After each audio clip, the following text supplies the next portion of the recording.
so you can access it later on, or share it if you'd like to. So my name is Maddie Ferber. I'm a program director with the Nebraska Recycling Council. We're hosting this webinar in partnership with Conservation Nebraska as well as Firstar Fiber Recycling in Omaha.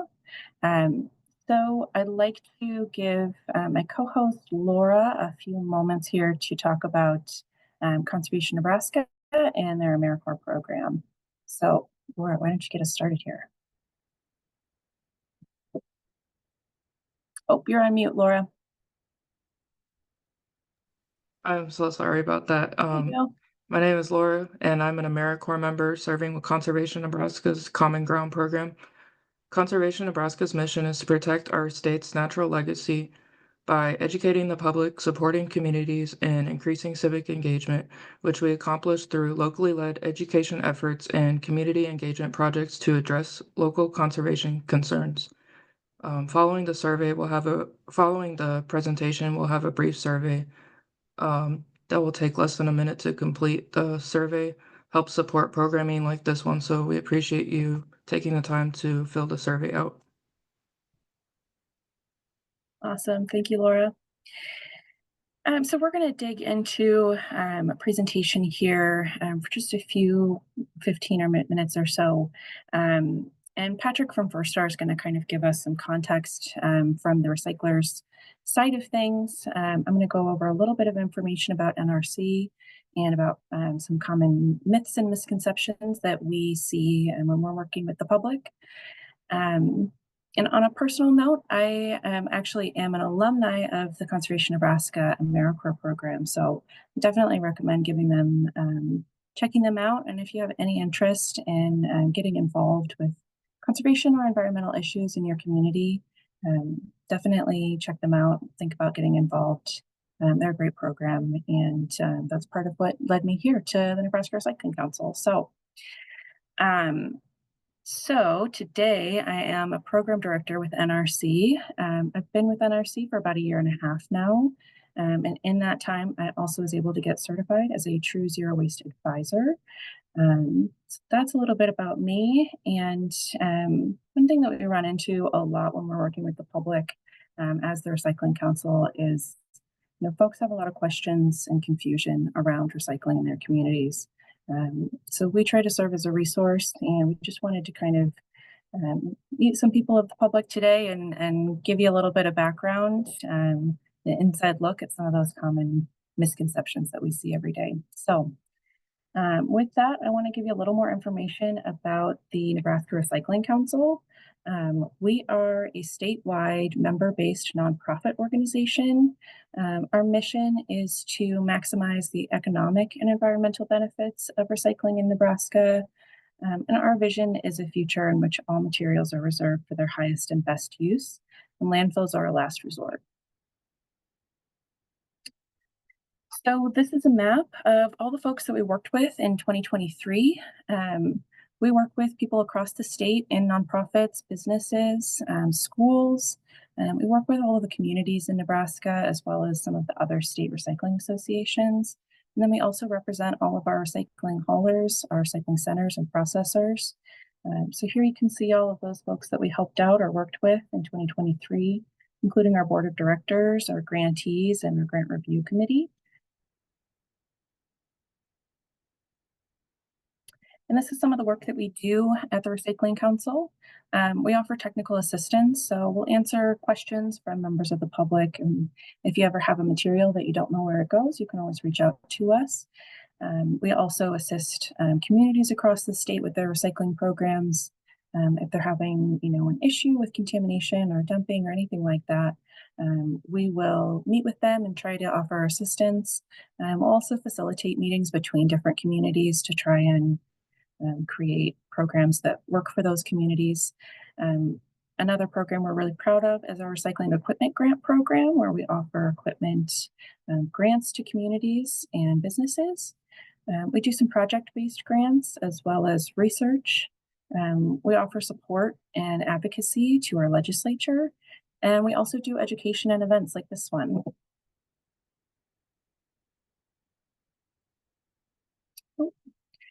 So one project that we're really proud of this year is our rescue and reuse series of events.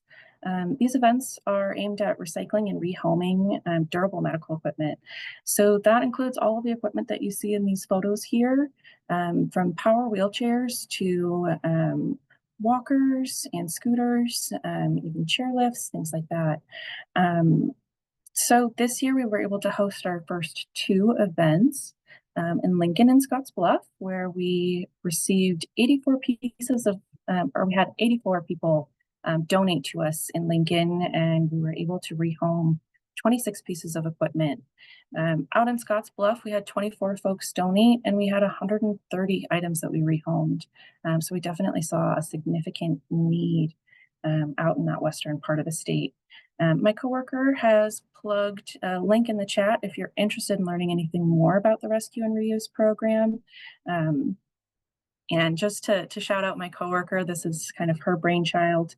We're very proud of the work that she's done with this. It's been a very successful series of events. So we're looking forward next year to hosting these events in Kearney and Omaha, and hopefully having an even bigger impact with that.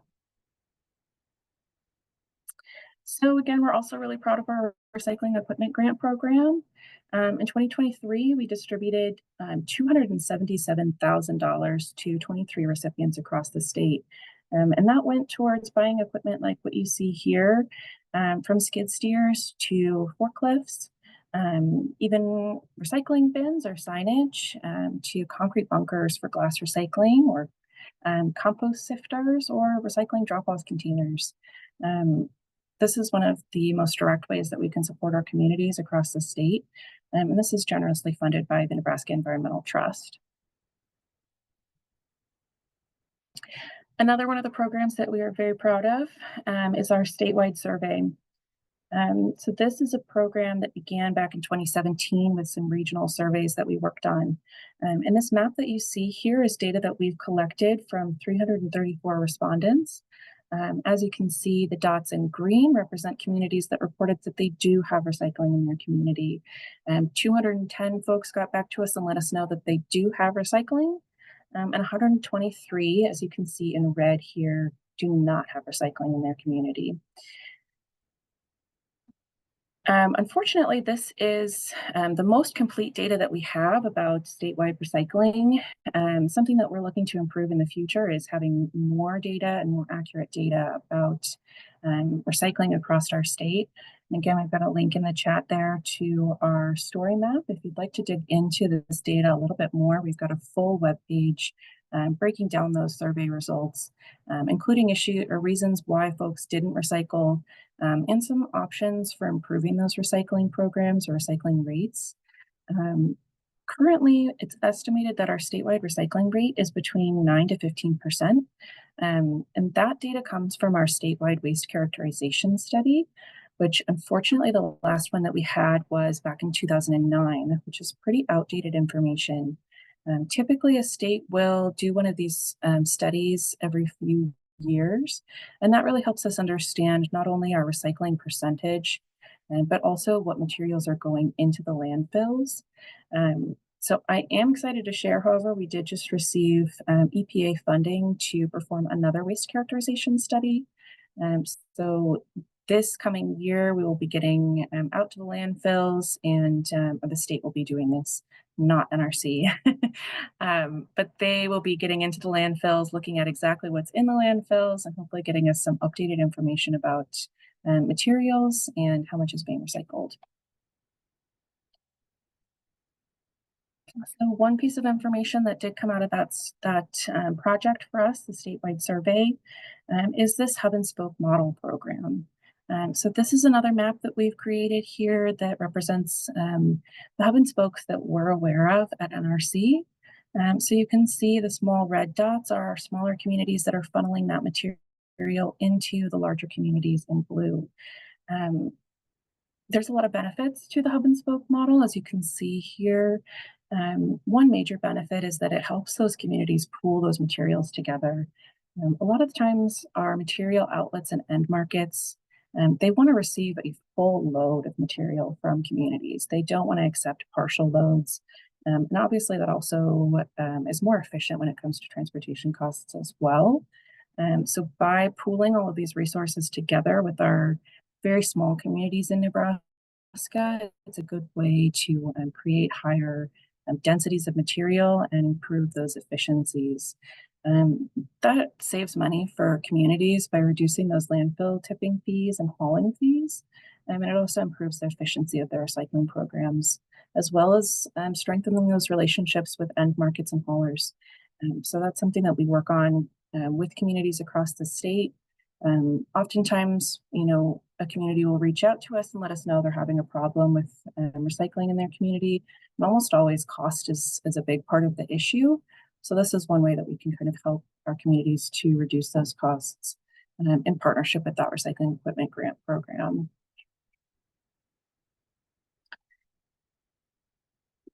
So with that, I want to dig into some of the myths and misconceptions that we see in the recycling industry.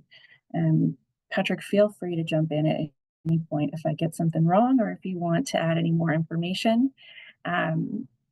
So one thing that we see pretty frequently is some confusion around the chasing arrows recycling symbol. Originally, when this symbol was designed, it was used to indicate recyclability or even recycled content on packaging. And the symbol was actually designed back in the 1970s by a man named Gary Anderson. He was the winner of a student contest to design a label. Unfortunately, in the time since then, it's been co-opted by the plastics industry. And that's the number that you often see inside of that recycling symbol will be the number that indicates the resin type of that plastic. So it's sort of transformed from being something that indicates whether or not something is recyclable to just providing more information to our recyclers on what kind of material it is. But a lot of times folks think that that symbol means that the item is recyclable. Unfortunately, that is not always the case. So these images I've got on the side here, the first one is a labeling endeavor from a company called How to Recycle. They are working currently to standardize recycling labeling and reduce some of that confusion. So it's definitely worth checking out your packaging and reading those labels carefully when you see that. They do also have a website, so you can get even more context on that material and whether or not it is something that can be recycled in your community. The other image that I've got here is actually a photo I took myself from a product that I had in my own cabinet at home. This is the plastic film packaging for a bag of lentils. And as you can see here, it says, please recycle underneath of the recycling label. Fortunately, I happen to live in Omaha, Nebraska, where we actually have Firstar Fiber has a program called the Hefty Renew Orange Bags. And with that program, I am actually able to recycle that film plastic packaging, and they process that in-house into a plastic lumber material. But the reality is that most communities do not have access to this program. So for most folks that pick this up off the shelf and they see that labeling, that's going to be extremely misleading and confusing. So it's really important to be aware of your recycling program where you live and what's accepted by your recyclers. And Maddie, I'll jump in Yeah, first to talk about how to recycle in that yeah. website, a great one. There's also City of Omaha has the Recycle Right guide as well. And even though some folks on the call may not live in the City of Omaha, obviously, if their material is coming to us, that guide still applies. But Yep. you're right, that they have to find out where their material is going Mhm. because it may not be coming to us. As you saw, some of those other hubs and spokes go to different locations. Not all of them come to Firstar. One other thing I'll add is the industry and government is trying to get behind making more standardized language across the industry. Now, it won't happen without the government's help, because it's too, like you see that please recycle package on your lentils there. But the EPA is trying to come up with like a green guide, if you will, to standardize language and make sure there's a standard of what you can put on your package, and words have specific meaning. Unfortunately, I think we're probably still 5 years away, because it's going to have to go through the EPA, it's going to have to go through public comment, it's going to have to go through Congress to do that. So we may be stuck with confusing packaging for a while, but how to recycle .info is a great one nationally, and then the local how to recycle guide that Keep Omaha Beautiful in the city of Omaha put out is another good one. Yep. Yep. And the city of Lincoln also has a recycling guide available if you live in Lincoln as well. Many of our communities do actually send their materials to Firstar Fiber if you're on the east side of the state. But yes, there's definitely a lot of folks sending the material either north or south or out to Colorado as well. So yeah, right there with And you. most of the other, most of the other material recovery facilities around Nebraska do accept the same things, because it really changes with, you can go to California and recycle different things because they may have other mills or end markets using recycled material, or we just don't have that many in Omaha. The only difference may be the orange bag is very unique to us compared to some other material recovery facilities out in the state. And obviously we have Hefty is the name brand in that space, but I was just talking with somebody, an orange bag is an orange bag is an orange bag in a lot of ways. So just for everybody's information. Yeah. Yeah. So again, it really just comes down to knowing your local program. But yeah, there's definitely a lot of initiative in the recycling industry to standardize that on the federal level to reduce some of that confusion. Yeah. So another issue we see come up often is the practice of wish cycling. And this kind of goes hand in hand with that confusion about what goes in your bin. Wish cycling is kind of defined as the practice of putting something in their recycling bin with the hope or the wish that it will be recycled. If you're not sure about whether or not something can be recycled, we recommend, when in doubt, throw it out. Unfortunately, sometimes wish cycling can increase contamination rates. Depends on the material and, again, on your local sorting facility. A lot of our sorting facilities do have some pretty high tech to sort out materials that don't belong. But there is always the risk that that material that does not belong will get filtered into your recyclables, causing contamination and reducing the grade of those recyclables.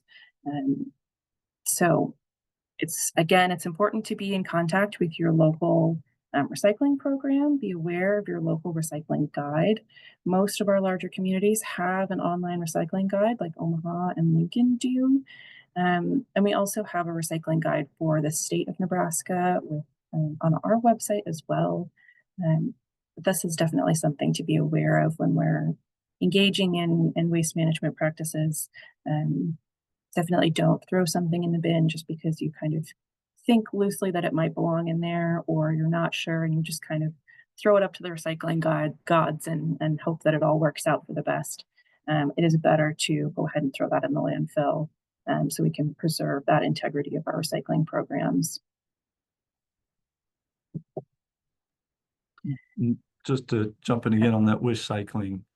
Mm-hmm.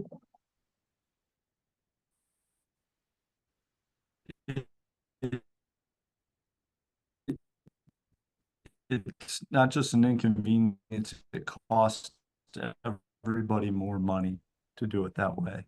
In that can to cut that garden hose or extension cord or whatever out. And then you know, it's a safety concern as well for people. And then we end up throwing it away anyways at our cost, which increases the cost for everybody recycling. So it's not just an inconvenience, it's an increased cost across the system. Right. Yeah, that's a great point, Patrick.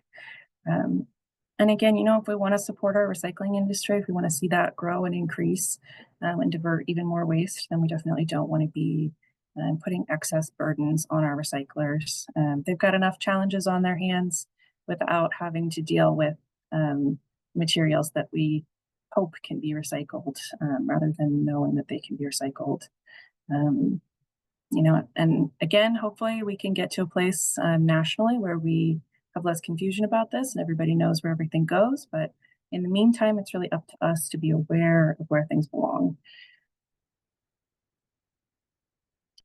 So another thing that I wanted to address is some of these headlines that people have been seeing. This is something that we get questions about pretty regularly at NRC.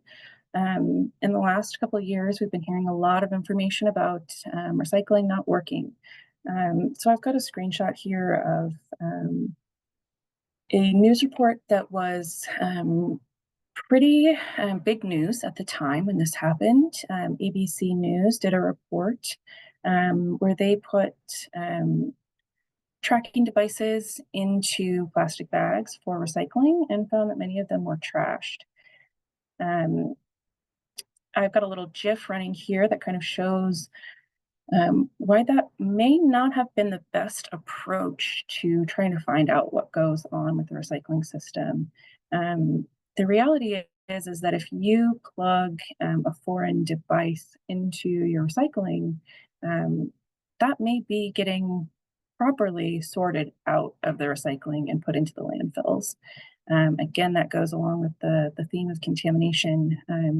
So here we can see just kind of a short clip of how some of those machines work. They actually have optical sorting lasers that read and identify what the material is made out of.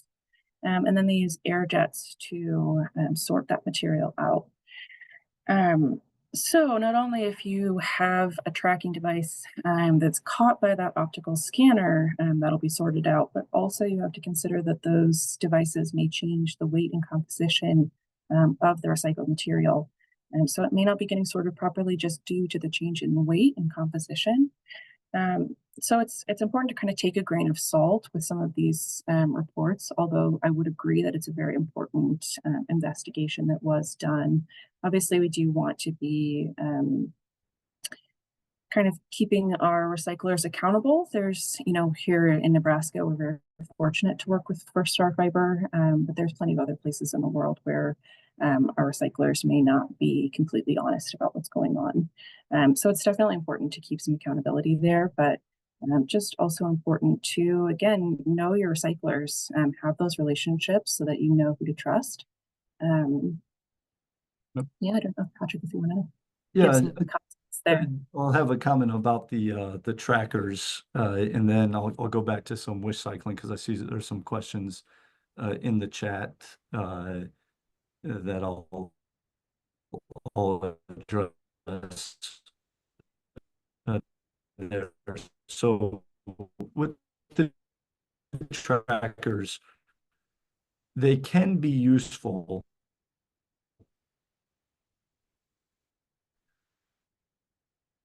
if you're putting new, yeah, right, it's not getting recycled.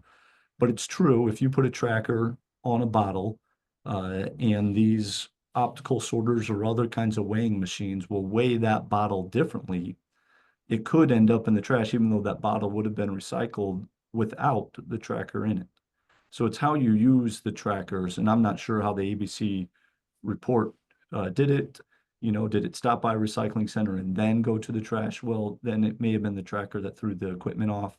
But if it went straight to trash or someplace else, then it was probably an issue that your cart was never ever taken to a recycling center.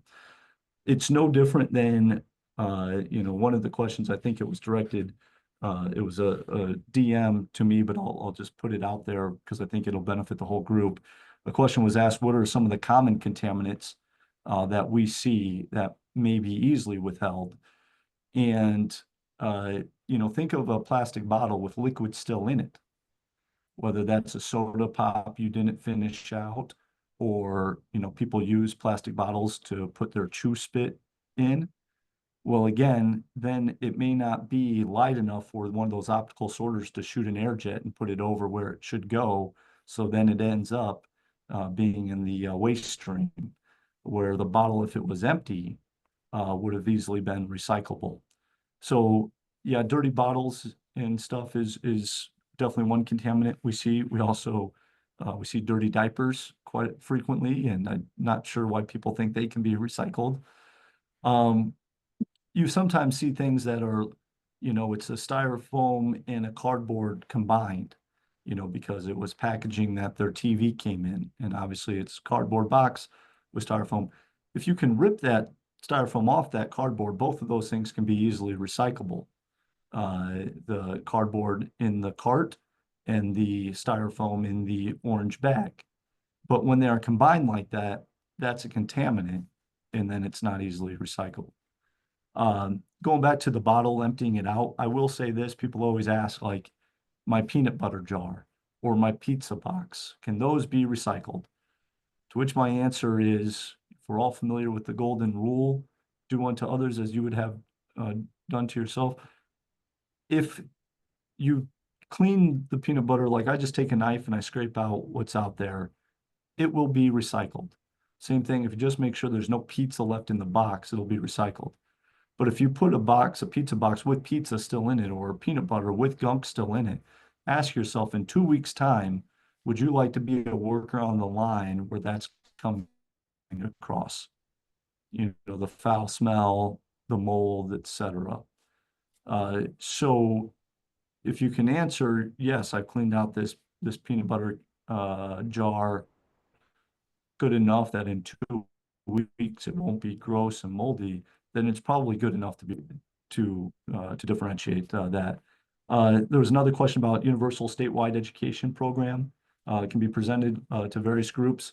What I will say, NRC does a great job. I think you all are the leader here in Nebraska for educating folks. You also have Keep Omaha Beautiful, Keep Cass County Beautiful, Keep Schuyler Beautiful, all those other organizations, Keep Nebraska Beautiful, doing a great job with that. But because recycling is so localized, there is no one size fits all. You really do have to seek the information. I will say, we open our doors to groups to come in and take a tour, so they see how the process works, and that, I think, is the best education. And if your recycling center is not transparent and does not open their doors to tours for the public, that should be a red flag for your material right there. So we're happy to bring groups in. Now, obviously, if you're a group out there in Scottsbluff, it may not make sense to come to Omaha to tour our facility. With that being said, we have videos to show. And again, you have groups like the NRC that are great education. There's another question in my DMs about, are there some plastic materials that should not go in the orange bags?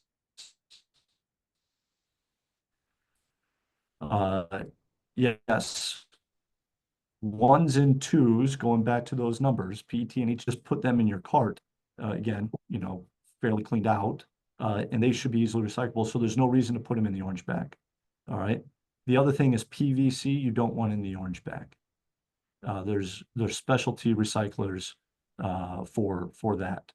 Everything else, including polypropylene, which is number 5, your film and flexibles, which are number 6 and 7s, they absolutely go in the orange bag.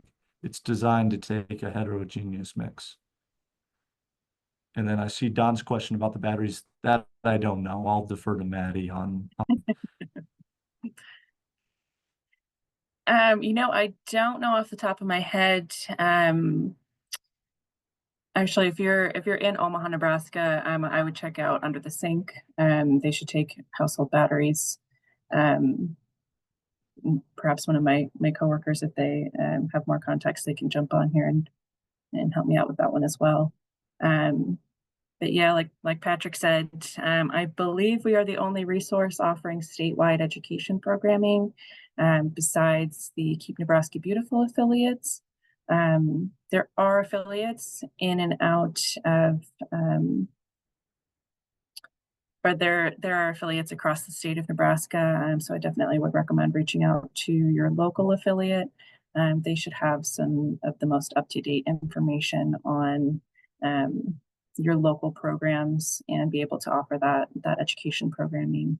But also always feel free to reach out to NRC. I actually just got back yesterday from doing a presentation out in Ainsworth, Nebraska. So we're always happy to come out to communities, do presentations, or help out with the recycling programs, any of those kinds of things we can definitely help with. My coworkers plugged a resource in the chat for those batteries for you as well, for those household batteries. So definitely go ahead and start plugging your questions in the chat if you've got any more. And then I had just one more thing that I wanted to note about this slide that I've got here about that headline. A lot of the questions that we've been getting recently have been in regards to this tagline that you see on the headline there that says less than 10% of plastic waste is recycled worldwide. So I would say at least one person comes up to us at every public education event that we do and asks us about this statistic.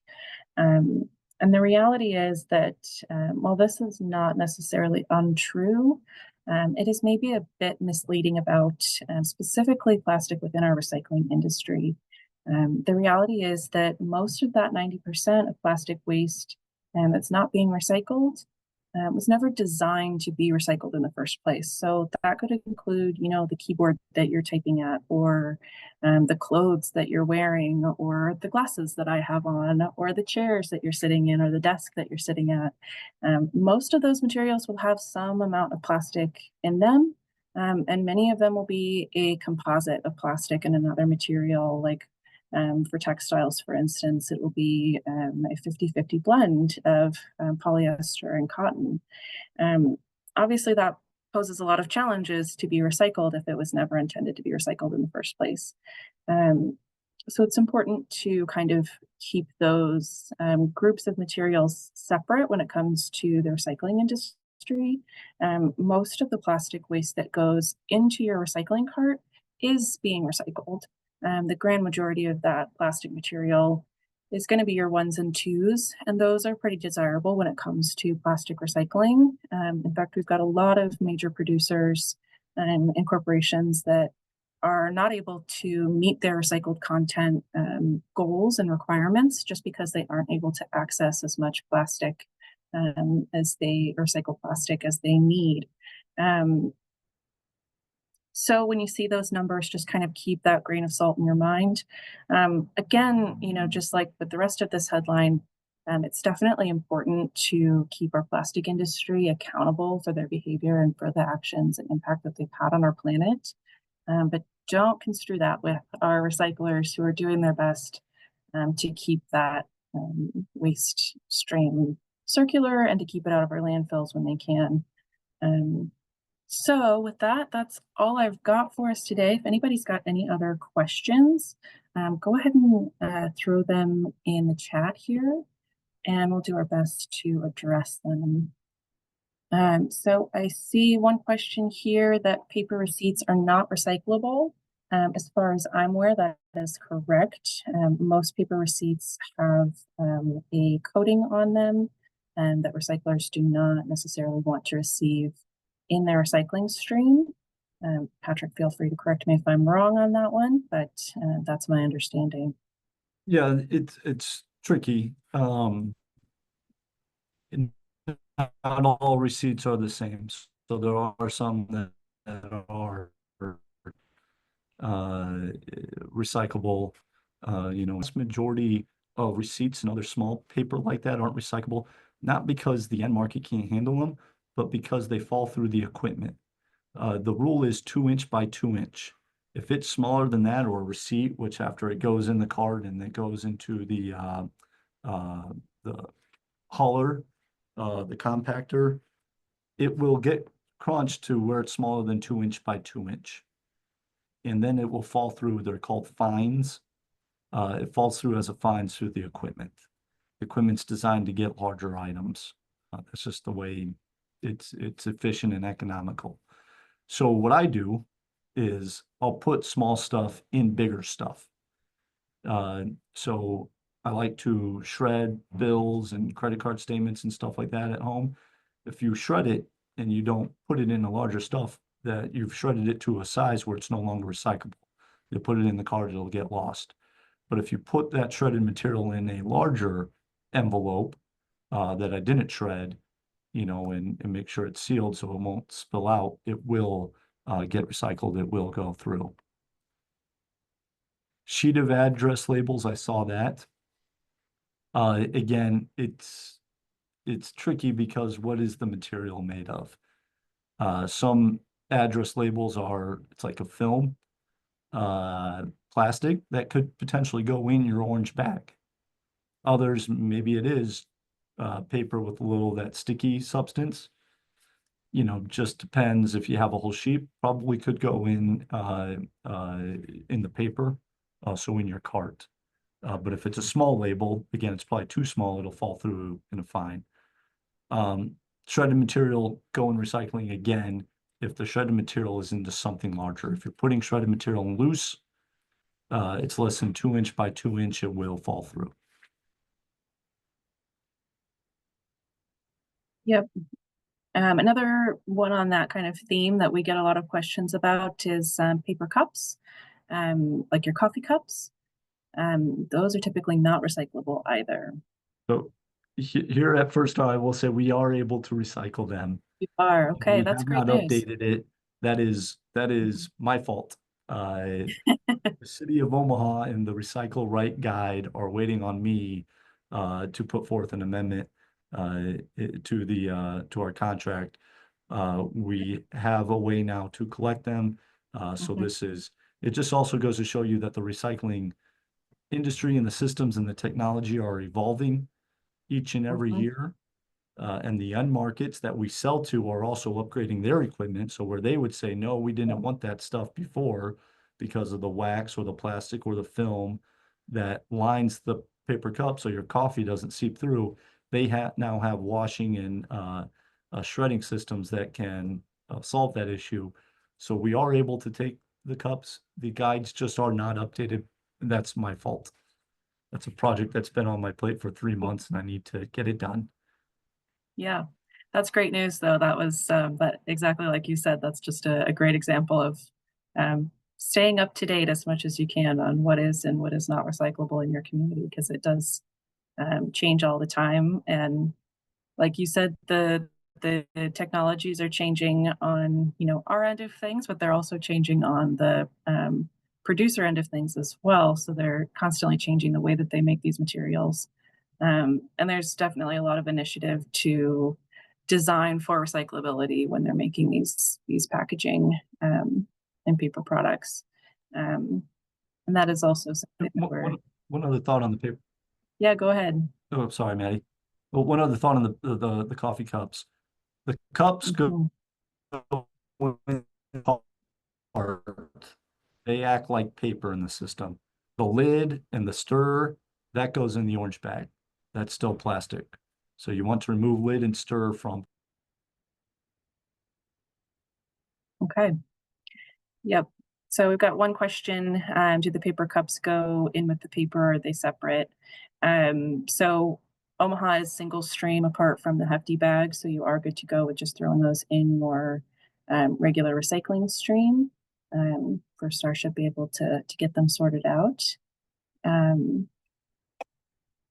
we've got one question here about that shredded material, Patrick. If someone's got a large amount of shredded material, can they throw it in a paper sack and then throw it in that recycling cart?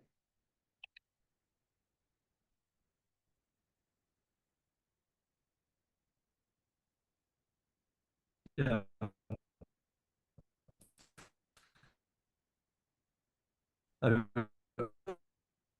I would just what's a large amount? If it's something that you're doing at home, to you, it may be a large amount. To our system, it's not. And that all that shredded paper can go in every which direction. So I would say you're better off putting from your residential, business is separate, into some other batch ink. I do see some people bag their shredded paper, bagging for certain plastics. You're better off boxing your recyclables than bagging them. I will take off my video and see if that helps with the bandwidth. Okay. So I don't know if anybody caught that about the shredded paper, but your idea of Yep. a large amount of shredded paper is different than probably our idea. Our idea of a large amount of shredded paper is 500 to 1,000 pounds, typically handled by a business or more. If you're doing it from your residence, your shredded paper needs to be put in something else. I see a question about aluminum cans needing to be rinsed.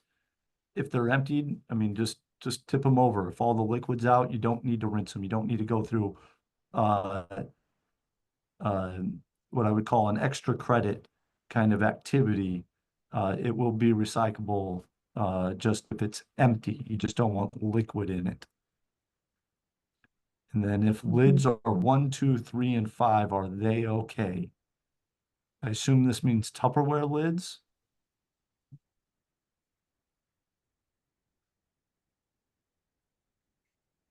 Yep, or maybe coffee cup lids.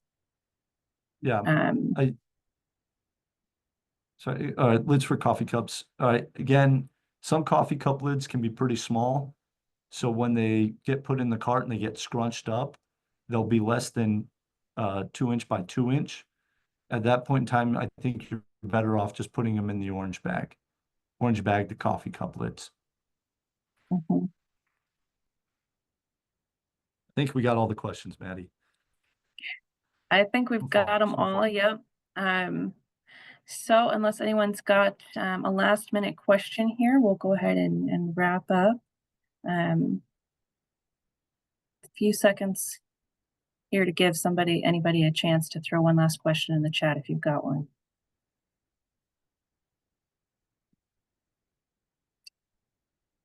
Oh, we've got one question about the coffee bags that you get those beans in, or aluminum foil, or the aluminum wrap around a neck of wine bottle. Coffee bags, I think the vast majority of these are some kind of plastic, film and flexible, so they would go in the orange bag. I have seen some coffee bags that are paper with maybe like a little bit of window, if you will. That'd be fine in the paper. The other bags that are like fabric, Goodwill does a great job of recycling textiles, but that's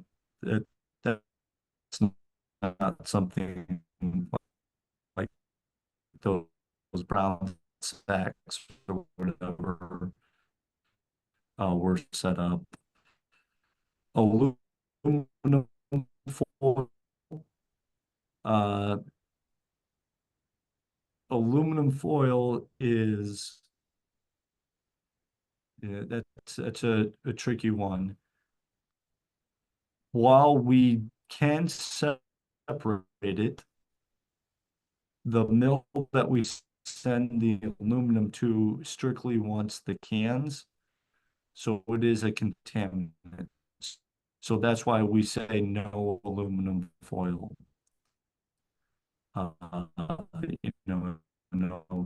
People try to put balls and stuff like that where we can't see. Oh, looks like we lost Patrick there. But yes, so no to the aluminum foil if your material goes to Firstar Fiber. And if you couldn't hear, Patrick saying that the mill that they send that material to does not accept the aluminum foil, so that would be a contaminant for them. That doesn't necessarily mean that it's not recyclable at all. but again, that's where you got to know your local recycler. And then, Jan, I see your question on the alkaline batteries. I don't have a good answer for you right this minute, but I will follow up with you after the webinar here, and we can try and find you some resources. That's exactly the kind of problem that NRC likes to tackle is if you've got a question and nobody's been able to answer it for you, we will try to connect you to some resources. So I'll reach out to you here after the webinar. I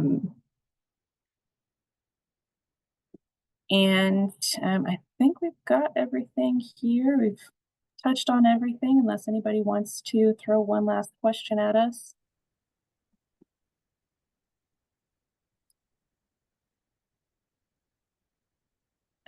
Kathy asked, it seems like there are different markets for recycling items. How do we find out more about what options are available? So Kathy, there definitely are different markets for recycling items.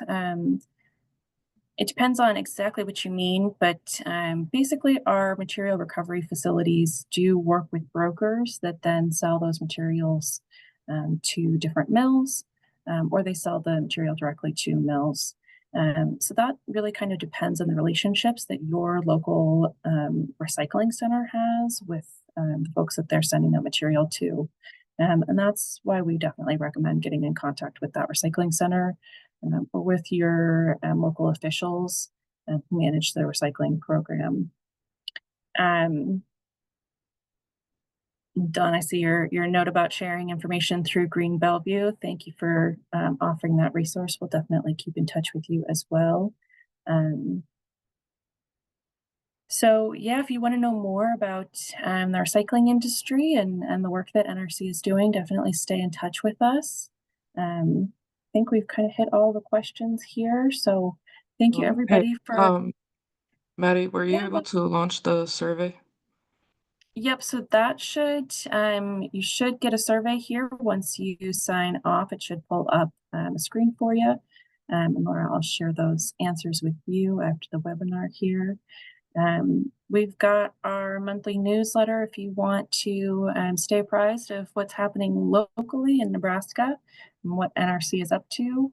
And then we've got some contact information for Firstar Fiber. So if you live in Firstar Fiber's service area, you can reach out to them and find out directly from them about what's recyclable or the process behind how your materials are being recycled. So with that, thank you especially to Patrick and Laura for helping us out and hosting this webinar here. Hopefully you learned something, and we appreciate everybody for attending. We had a great turnout here, so appreciate it. All right, thank you everyone. We will have a recording available after the event as well. We'll have that on our social media and our website. So thank you again. And have a wonderful rest of your day, everyone.